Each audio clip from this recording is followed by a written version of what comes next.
আসসালামু আলাইকুম প্রিয় দর্শক, আপনারা যে যেখান থেকে দেশ কিংবা প্রবাস থেকে কাছে কিংবা দূরে আপনারা যেখান থেকে আমার এই ভিডিওটি দেখতে পারতেছেন, আমি সবাইকে জানাই আন্তরিক শুভেচ্ছা এবং অভিনন্দন।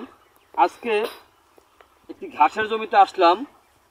এই যে ঘাসটা দেখতে পারতেছেন, এই ঘাসটার নাম হচ্ছে ইন্দোনেশিয়ান স্মার্ট নেপিয়ার ঘাস। এই যে দেখেন এই ঘাসটা কতটুকু লম্বা হয়েছে। এই ঘাসটা কিন্তু যদি আপনি ছাগলের খাওয়াইতে চান তাহলে আরও আগে খাওয়াতে পারতেন, কিন্তু এখনও গরুর খাওয়াতে পারবেন, ছাগলের খাওয়াতে পারবেন।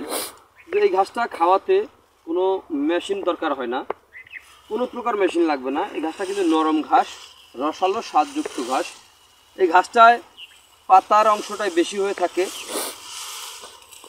এই ঘাসটা আপনি যে কোনো মৌসুমে রোপণ করতে পারেন, শীত বর্ষা নাই, সবসময় আপনি ঘাসটা রোপণ করতে পারেন, অথবা যে কোনো মাটিতে রোপণ করা যায়। যেমন আপনার এঁটেল মাটি, বেলে মাটি, দোআঁশ মাটি, সকল প্রকার মাটিতে এই ঘাসটা রোপণ করা যায়। এটা হচ্ছে ইন্দোনেশিয়া থেকে আমাদের এই বাংলাদেশে এসেছিল, তো এই কারণে এই ঘাসটার নাম দেওয়া হয়েছে ইন্দোনেশিয়ান স্মার্ট নেপিয়ার ঘাস। মূলত এই ঘাসটার নাম স্মার্ট নেপিয়ার ঘাস। এই ঘাসটা এক একটি ঝোপায় প্রথম রোপণ করলে যে পরিমাণে ঘাস হয়ে থাকে, এই যে দেখেন একটি ঝোপায় কত বড় একটি ঝোপা হয়েছে। এই প্রথম রোপণ করা এখানে ঘাসগুলা, ওই ঘাসটা প্রথম রোপণ করার পরে যেটুকু ঘাস হয়েছে তার চেয়ে কয়েক গুণ বেশি এখন এই যে দেখতে পাচ্ছেন।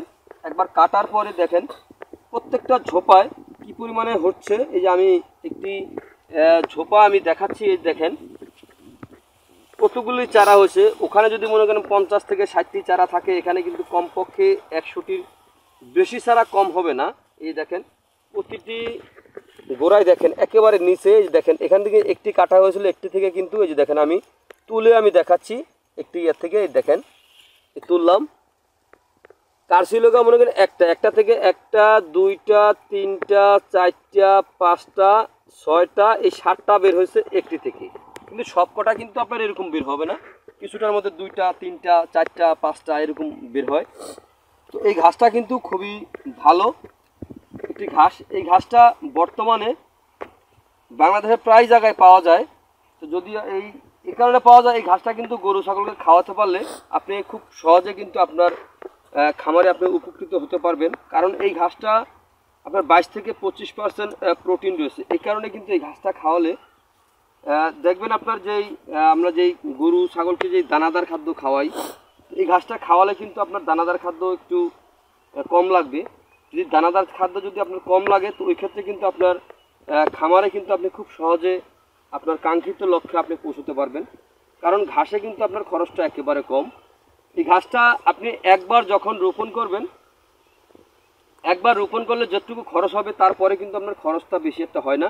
শুধু একদিক থেকে কাটবেন, আবার অন্যদিকে যাওয়া অবধি পর্যন্ত আপনার ওই যে ইউরিয়া যে সারটা আছে ওই সারটা শুধু ব্যবহার করবেন, তাহলে কিন্তু আপনার যথেষ্ট।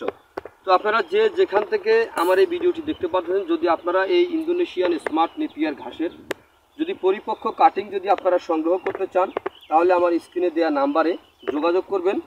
আমরা এই ঘাসের কাটিং সারা বাংলাদেশে স্টেট ফার্স্ট কুরিয়ার সার্ভিস অথবা সুন্দরবন কুরিয়ার সার্ভিসের মাধ্যমে বাংলাদেশের প্রতিটি জেলা, উপজেলা এবং কি আপনি ঘরে বসে এই ঘাসের কাটিং সংগ্রহ করতে পারেন। তো আপনারা যে যেখান থেকে আমার এই ভিডিওটি দেখতে পাচ্ছেন, তো আপনারা সকলে ভালো থাকবেন, সুস্থ থাকবেন। আল্লাহ হাফেজ।